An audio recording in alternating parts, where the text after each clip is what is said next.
આજી ભાગતી હોય છે.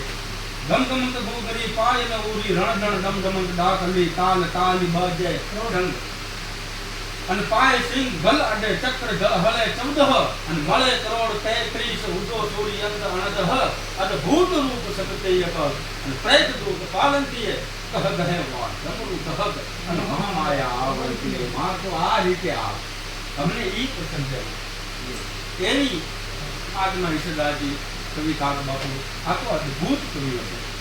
એમના થકી આપણે આજે મુંદડા છે. મેં હમણાં આપણને વાત કીધું કે આપણે અંદર જ્ઞાન તો પડ્યું છે, બુદ્ધિઓ તૈયાર કરેલું મૂકેલું છે. કઈ મને તમારે બીજું નવું કરવાની જરૂરત જ નથી. 72 વર્ષની વયમાં કવિ કાગ બાપુને ગુરુ મુક્તાનંદ મળી ગયા. ક્યાં ગાવું છે? તો કે મારે પિંગળ પાર કાળામાં ગાવું છે. ત્યાં શું છે? તો કે મારે ભણવું છે, અભ્યાસ કરવો છે. એમ એ નાના એવા એમને બોલાવ્યા. એ આખી ઘટના બહુ જબરદસ્ત. કીધું કે આમ આગળ આંકડા બિરાવી કીધું સામે સામે નજર કરી. પછી કીધું રાજુલા એક સવૈયો લખી લાવ અને પહેલી સરવાણી.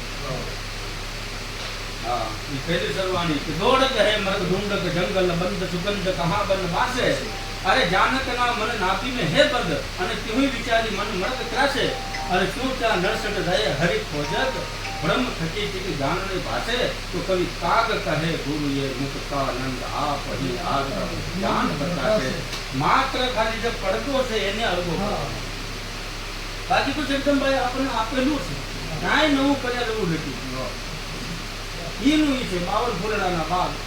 52 માં જ બધાને રમવું છે. 12 ઘડી છે એ બહાર છે.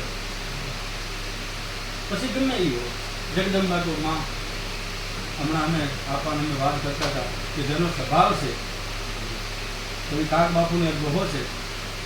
પણ પરનાલે દીપો એને કષ્ટ ચંદન હોમ્યા કરો પણ એને અડવા દો તેની કાળી બળતરા કાગડા. આ પરનાલે દીપો અને કાષ્ટ ચંદન હોમ્યા કરો પણ જદી એને અડવા જાઓ તે તેની કાળી રે બળતરા કાગડા. ચંદનના લાકડાના બધા પ્રકૃતિને બધા ભેગા કરી અને 50 વર્ષ સુધી યજ્ઞ કરો. ઘી હોમો દેશી ગાયનું દેશી ગાયનું લાવીને મને તમને એમ થાય કે હવે આ અગ્નિ છે ને મારો મિત્ર બની ગયો. હવે મને નહીં પાડે, હવે મને એ કઈ ન કરે. પણ જે 50 વર્ષ એને અડવા જાશો એ બાળીને ખાંડ કરી દે. કારણ કે તમારો હોમ યજ્ઞ કરવાથી એનો ગુણ ન બદલે. ઉતરેના યમાનક ચૈત મહાવત જય ગગ શીશ સજો એ સજો ભરડાય નહીં બેઠા ઘટકો અરે કુંભ કારજ ગાઢ ગયો એ ગયો દિલ સોચ જો તલ કત કહે જેને જાગતી સ્વભાવ પડ્યો જેને સ્વભાવ પડી ગયો પડી ગયો. એટલે અંધારું આવે, ઘોર અંધારું થાય. ઘોર અંધારામાં અંધારું તો ક્યાં પણ અજવાળું દીવાનો જે ગુણ છે એ અજવાળું કરવાનું. ગમે એટલું અંધારું આજુબાજુમાં હોય એમ હોનભાઈ રૂપી માનું નામ લઈ અને સોનલ રૂપી જે દીવો છે એ નામ રૂપી દીવો મારા તમારા હૃદયમાં પ્રગટ કરી દો. પછી અજવાળું છે ઈ જોત અજવાળી છે.